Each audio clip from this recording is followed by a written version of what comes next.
Today's episode is supported by the Institute for National Defense and Security Research in Taiwan, a think tank dedicated to fueling knowledge-based policy analyses and strategic assessments on Taiwan's security. Today we talk with Sylvia Feng, producer of Taiwan's first political drama, Island Nation, 國際橋牌社. We talk with her about her experience working on the show. It looks at Taiwan from the years 1990 to 1994. Sylvia has had a very long career, illustrious career in media here in Taiwan and abroad. We're lucky that she'll be able to share some of her experience and talk about the current challenges the industry is now facing. Although there is more freedom to talk about Taiwan's past within Taiwan, many creative industries rely on China for their revenue. This puts a limit on the kind of topics many media producers are willing to discuss. A lot of people have fear in their hearts about anything political. So trying to make a political drama would be a no-no thing for a lot of people in the business. In our interview with Sylvia, she will share firsthand experience dealing with these issues, as well as her thoughts about the future of the creative industry in Taiwan and internationally. The interactions between politics, profit, and freedom of speech are a global issue. And this is the Taiwan Take. I'm your host today, J.R. Wu. Welcome, Sylvia. My goodness, you just finished a busy season. The first one for Island Nation. Right. How's that been going? It's been a little tough for two reasons. One, money was a problem. So we had spent quite some time trying to find investment. And then production was pretty tough. And then we're trying to get the right platforms to carry the show. I saw the trailer for the show. Uh-huh. It looks outstanding. Thank you. mean, you've got some real good tones in there. The storyline from 1990 to 1994, that was in former President Lee Teng-hui years, and how Taiwan evolved into a democracy. Of course, not in that short time, but a lot of things were happening back then and on the world stage. Give us a teaser of the show. Island Nation Season 1 starts from 1990.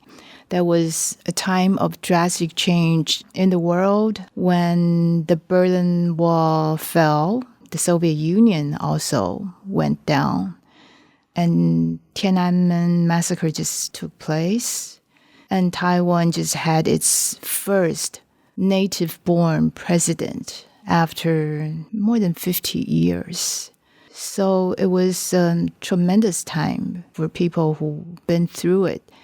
Our story starts March 1990, right before President Lee Teng-hui was to be sworn in. And this was already after martial law had been lifted in Taiwan. I think that would have been 1987. That's right. And the last dictator, the last strong man, Jiang Jingguo, died in 1988.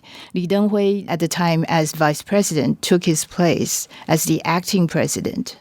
But then in February, I think, or March 1990, he was elected by the National Assembly, not by all the people, but indirectly by the National Assembly as the next president. And our story started there. However, I remember you were telling me earlier before we started airing that your audience, some of your focus groups, they watched it and they were laughing. And also there is no hero, one hero in this story. What's going on? Right. If you watch American political drama, there is always this big hero, the president or the Secretary of State or the anti-hero, so to speak, the House Speaker. But for us, we don't want to focus on just one single hero because that would be the president.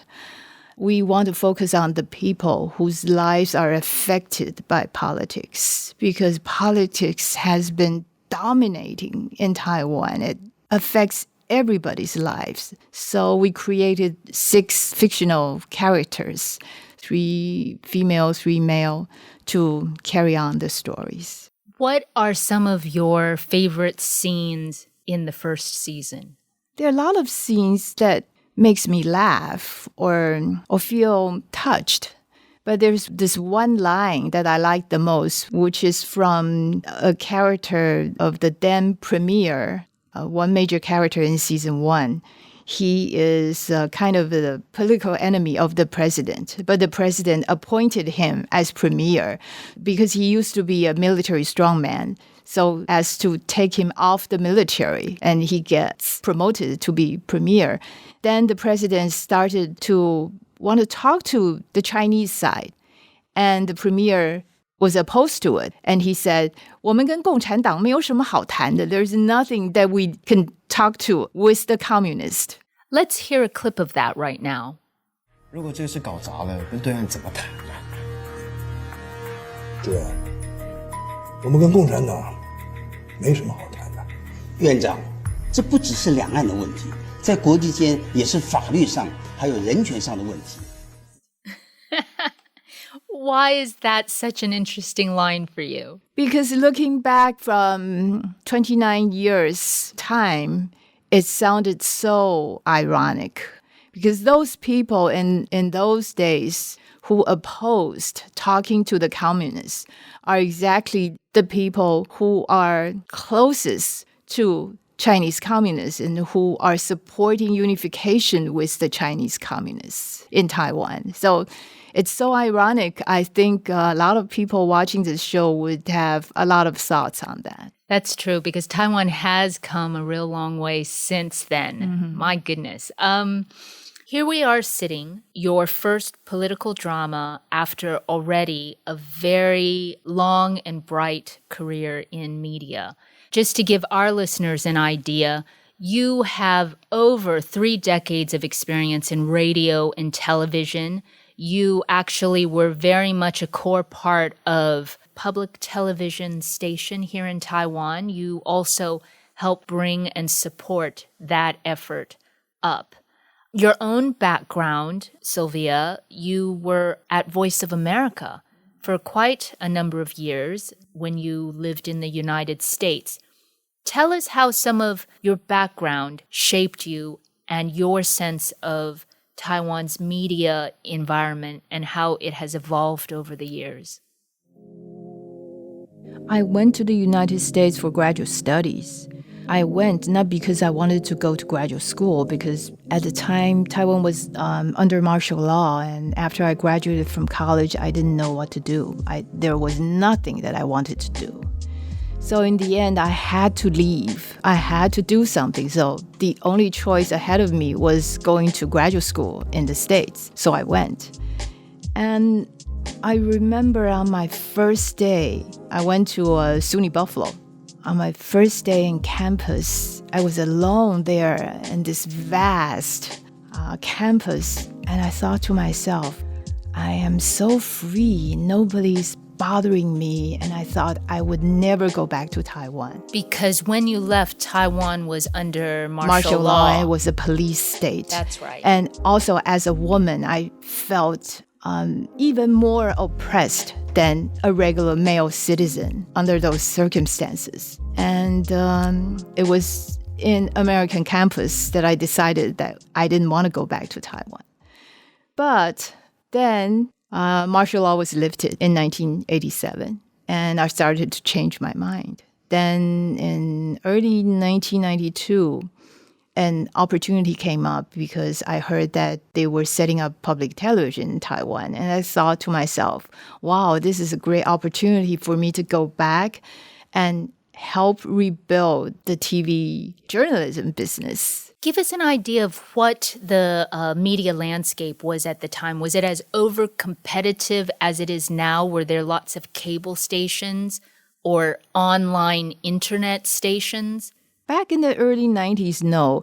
There were only 3 terrestrial TV stations, all owned by the government. One by the party, the other by the provincial government, and the third by the military. That was the background when they were setting up public television because it was about 5 years into the lifting of martial law and people were dissatisfied that all the major media were controlled by the ruling party. And so public television at that time, it was a pioneer. I thought it was, but then when I came back, I found that it was kind of mixture of new and old, and maybe more old than new, because it was set up by the government. And a lot of people were hired from inside the government or from the old 3 terrestrial stations that had been under government control. So the ideology there was not something that I had expected. And then when we fast forward to today, there is a lot of media out there that is not owned by the government, but we're still seeing a lot of gaps in the United States. They call the media the fourth estate. Here in Taiwan, there isn't that concept. There is that concept, but it's not in practice, only in some people's mind. We'll also have to go back to where the stories of Island Nation unfolds, because in the mid-90s, when the people are asking the government to liberalize their control over the media, they're passed the Cable TV Act. Then the government released a lot of new licenses for cable TV stations, but they did not regulate how many cable stations we need or how many news channels we need. So by the end of the 1990s, we already had more than 6 or 7 news channels, 24-hour news channels in Taiwan. It's way too many. And the cable news operators all tend to run a number of stations. And then there was this rise of the internet. So by 2016, the commercial income of the network has surpassed that of all the TV stations put together. My goodness, what does that mean for quality news in Taiwan? That means everybody has to cost down. So for cable news channels, they hire young people with low salaries. They don't do investigative stories. They follow up stories on the internet.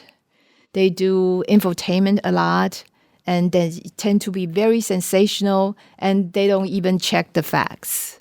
Then what does this mean for citizens and an electorate now that has to decide who their next president is and the shape of their own Congress? Here we call it the Legislative Yuan.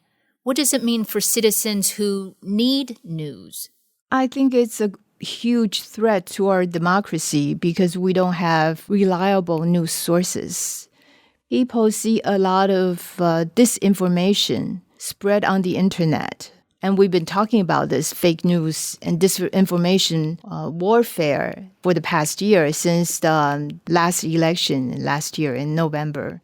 I think people are more aware of the problem right now, but we are far from finding a solution. Tell us the importance and the role Public Television Service, PTS, that you were once a president of, plays in Taiwan. I think for creative freedom and also protection of diversity, for cultural diversity, public television should and also always need to play a central role. For instance, when I first came back from the States to work at public television, I started a training program for indigenous people to be journalists. That was unprecedented.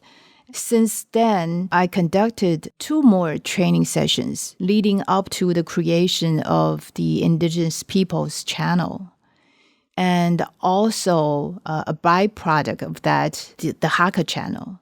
And now public television owns also a new channel that was set up this year, the Taiwanese Channel.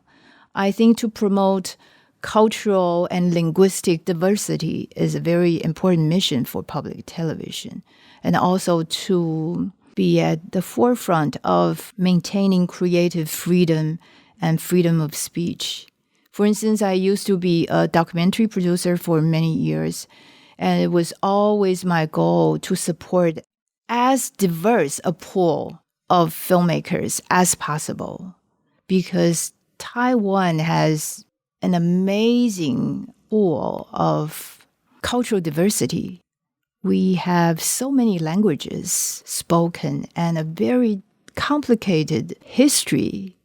For instance, we have more than 15 or 16 indigenous nations recognized by the government and more languages being spoken. And we're thought to be the homeland of the Austronesian people in the world. And then we have the Hakka people and the Taiwanese language-speaking people and the mainlanders coming to Taiwan after 1949. So the cultural diversity and the complexity of the histories make things very interesting. And I think it's up to public television to keep that diversity alive and make it visible.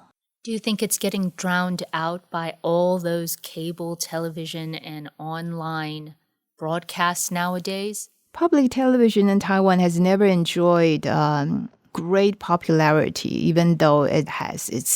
It's highly thought of. But in terms of TV rating, it's never been competitive with the commercial stations. I do like PTS myself. I translated for their English language broadcasts before, and the people there working with them is just really professional, super nice. I think I've always been a trailblazer, to be honest.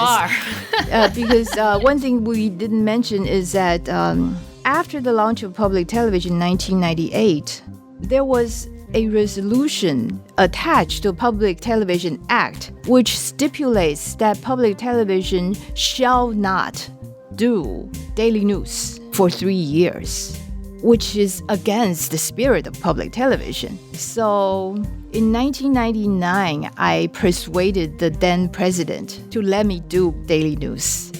And we started public television daily news in December 1999. That's blazing a trail. In violation of the unlawful resolution of public television. Now, I have to say for our listeners, you definitely are a pioneer yourself, Sylvia. However, sometimes it's your personal life and things that have happened in it that resonates with me. You took a case to Taiwan's Constitutional Court once. This is the equivalent of the U.S. Supreme Court in Taiwan.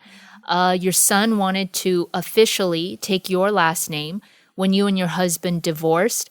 What was that about? My son was born an American citizen, and he took my family name because I talked my then husband into it, accepting it. We had 2 older children before my son, and every time when a child was born, I said to my husband, can she take, because we had 2 daughters, can she take my name? And he said no. And then when we had our 3rd child, I said, come on, it's my turn. You already have 2 children taking your understand that. last name. And this time I want the child to take my last name. And he said, okay. So my son had his American name with my family name, my surname. And then I took the children back to Taiwan, and the household registration office discovered that my son did not take my husband's surname. So they forced it upon him to change his surname to that of his father's. And I took this case to the Constitutional Court because it violated Article 7 of our Constitution, right to equality. I love that. What happened next? What happened next was that the judges let it sit in the court without hearing the case. And after some time, I heard from my lawyer that one female justice asked her to relay this message to me, saying that they're probably not going to hear the case, so could I withdraw it? I agreed because if my lawyer didn't want to fight and this very illustrious female judge didn't want to fight for this precious case, I say precious because a lot of women needed the law to change.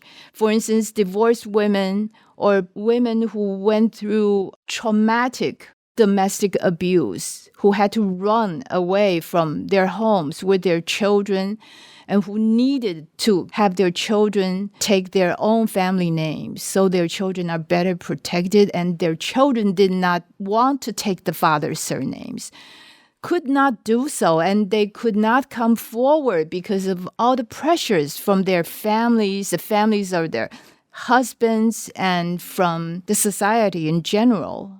So I was the only one who was willing to go forward and give my case to the Constitutional Court, and they told me they didn't want to hear it. Now, as I understand, there is a happy ending to this. I read in an interview that you gave in 2008 that civil law changed, and it was actually all right by then if a child wanted to take his mother's name. And I take it your son is surnamed Feng, like you.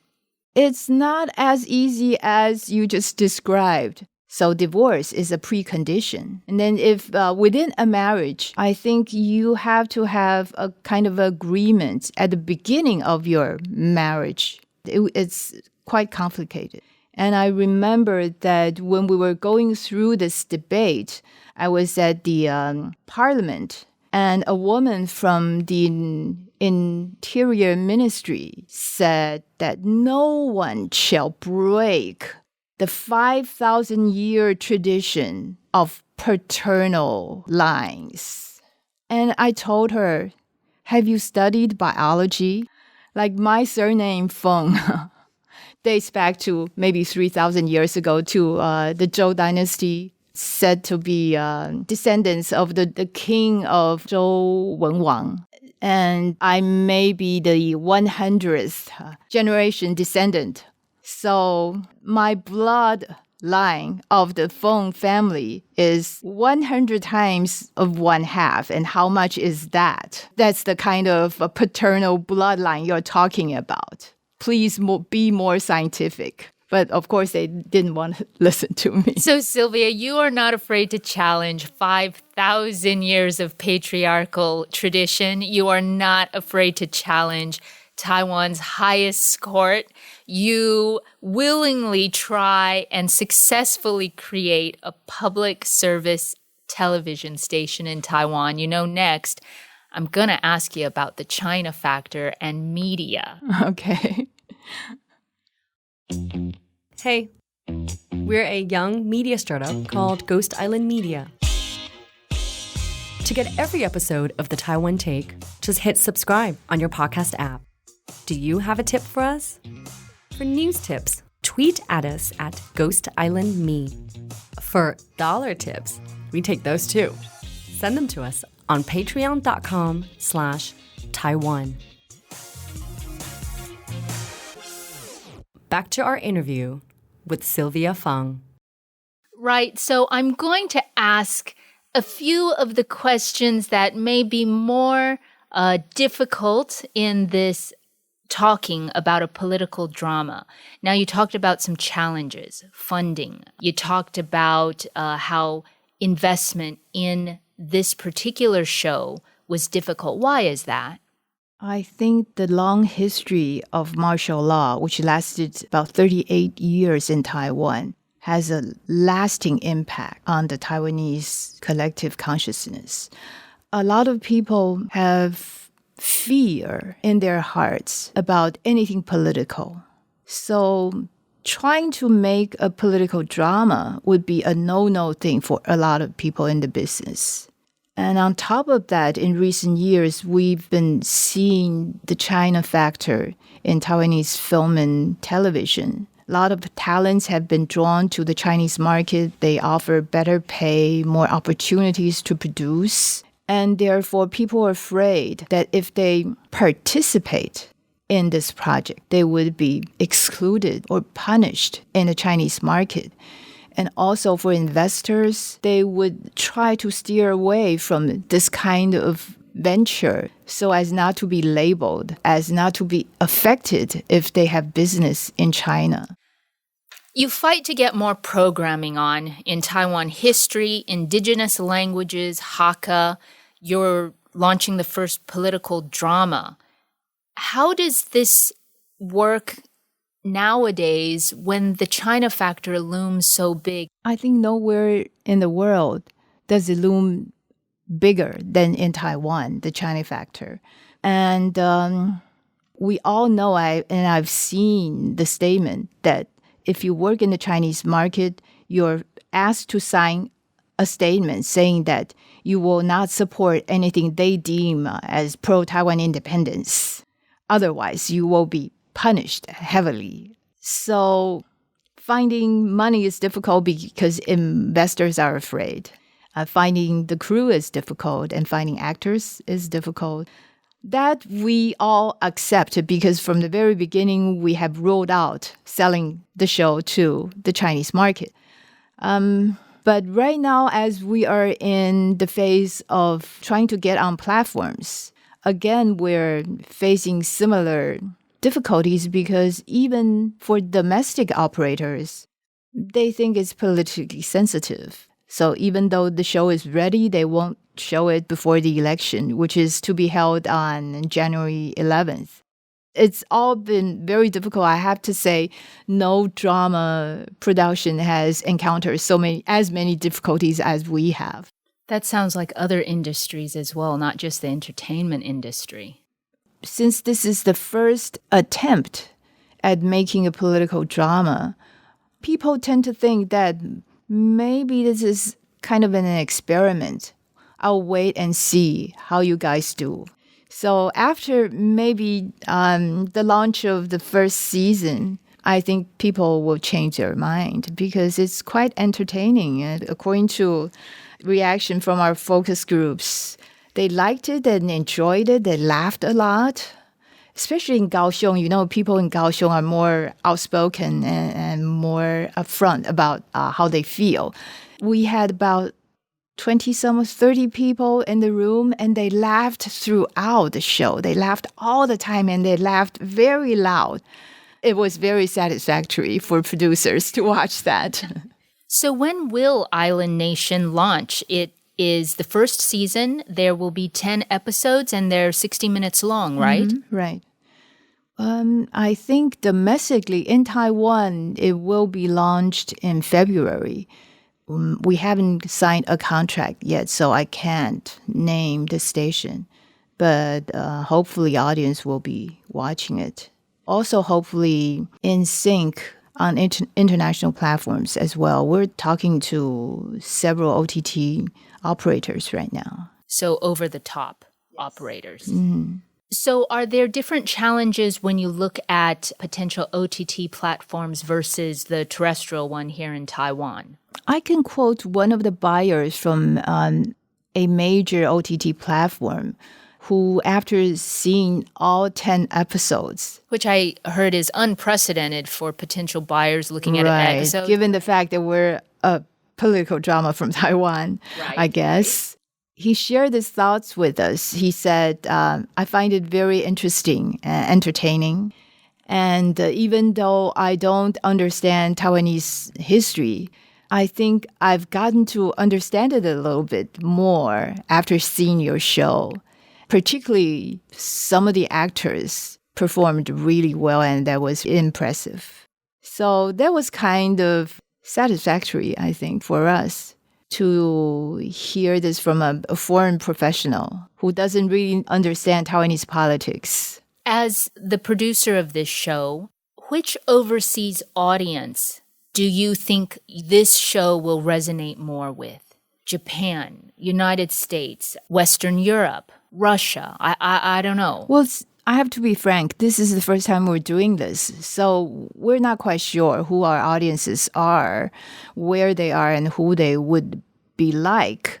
But I would think that for Japanese audiences, they would be interested in recent Taiwanese political history because what happens in Taiwan affects Japan a lot. Likewise, what happens in Japan affects Taiwan a lot as well.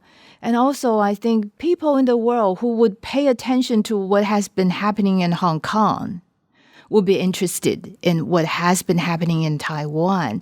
This democracy is almost a miracle in the world. And we started our story from the beginning of this miracle.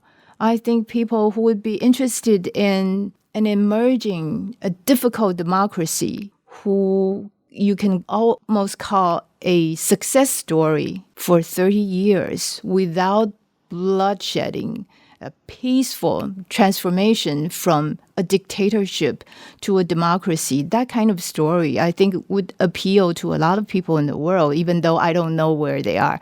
I have an American engineer friend from California. He recently asked me what I've been doing. I said, I've been producing this political drama. He said, will it be available in America? I'd love to watch it. Right. That sounds awesome. Oh, actually, I wanted to ask you, there's been a lot of comparisons, Island Nation with political drama House of Cards. There's also been a comparison with Australia's Secret City. Do you think those comparisons are valid? In that they all deal with political stories. But we have a totally different tone. For instance, House of Cards is quite dark. Everybody in the House of Cards is a bad person. You can almost say that. It's very like heavy. Yeah. Secret City is quite entertaining as well. And I was amazed that when they released it in 2016, the China factor in Australia had not set alarm yet. I think what's amazing about Secret City is that it has this foresight about international politics. But for Island Nation, since I just talked about so much fear in people's hearts about political stories, and Taiwan being a very divided nation in terms of people's values and political ideas. For instance, some people are pro-independence, some people are pro-unification, and most people are somewhere in between. And when we talk about these national identity issues, people are always very vehement and very divided.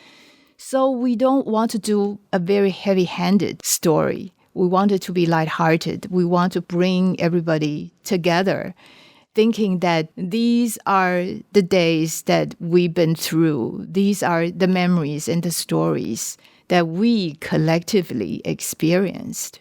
So there is no clear-cut bad people in the story.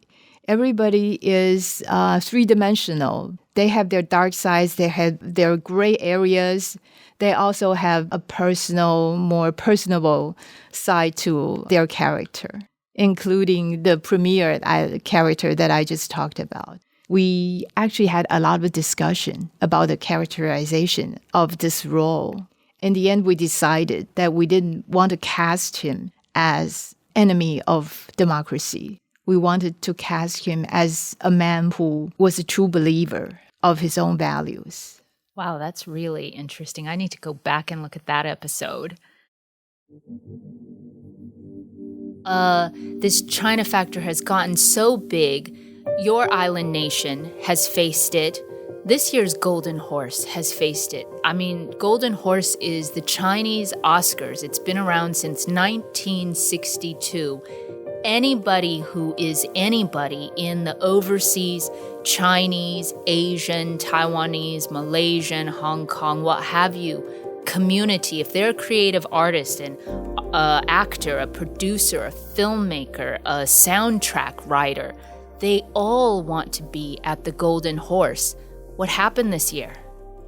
I think the Chinese government has ordered the Chinese film industry people to boycott Golden Horse because last year, as you all know, Taiwanese filmmaker who was awarded the best documentary, director Fu Yu, said on stage that she supported Taiwanese democracy and something like that, and outraged the Chinese government. They ordered the people to express their disapproval of what Fu Yu said on stage.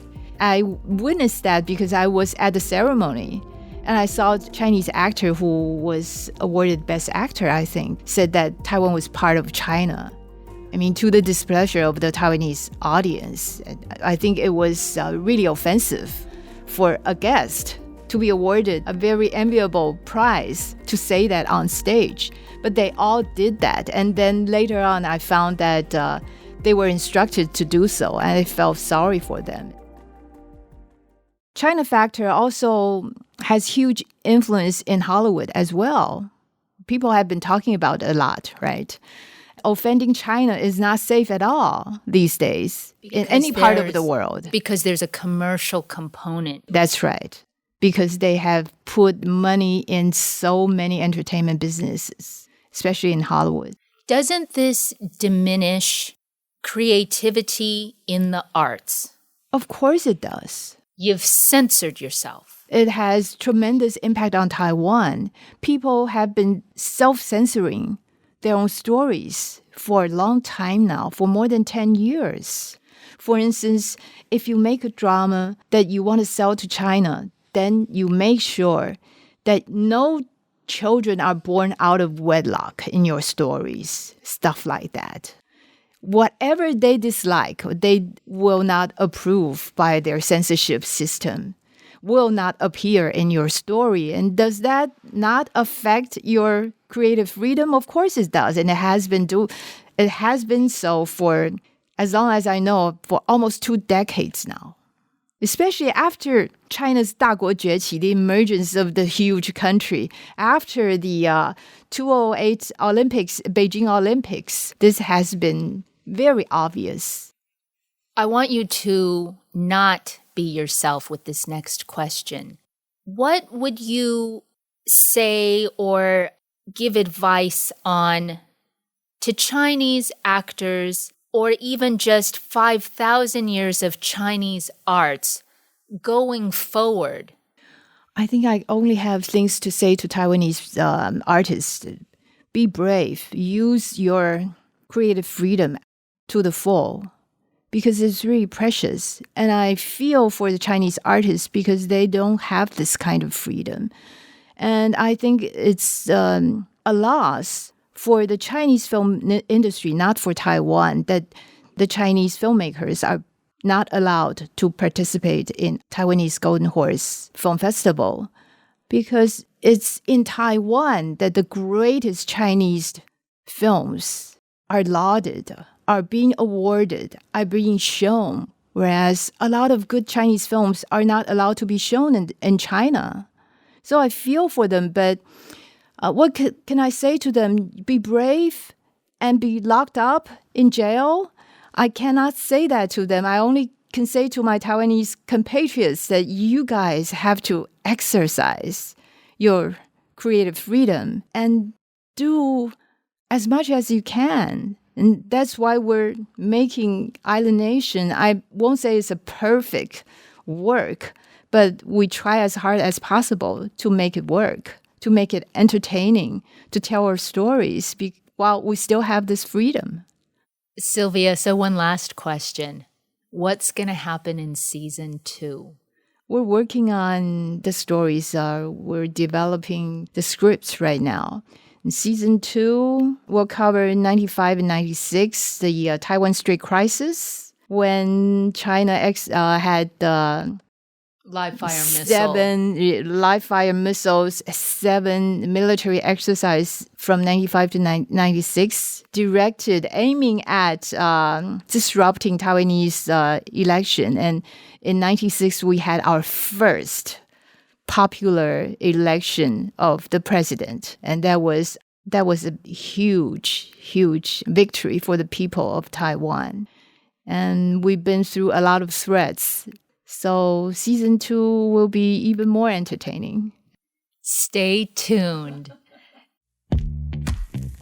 Before we go, how can we find Island Nation? We don't have an English fan page yet, but if you go to Facebook and you key in Island Nation, you can find our fan page, and there are a lot of trailers in it. And we also just released a very interesting MV, and I think over 100,000 people watched it in 2 days. So we'll end the show with the theme song of Island Nation. Sylvia Feng, thank you so much for talking with us today. My pleasure. I'm J.R. Wu, and this has been the Taiwan Take.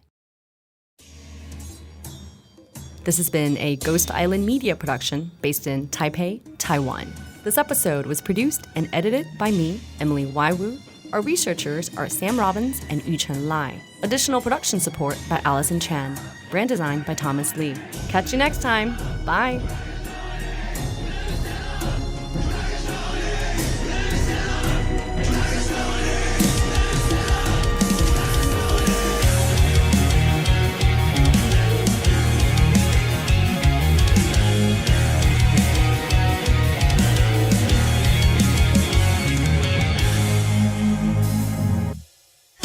去成行暴浪，咱拢是无名的英雄，不是愤怒过关，站将一路走。喊好去成行暴浪，提出你骄傲的面容。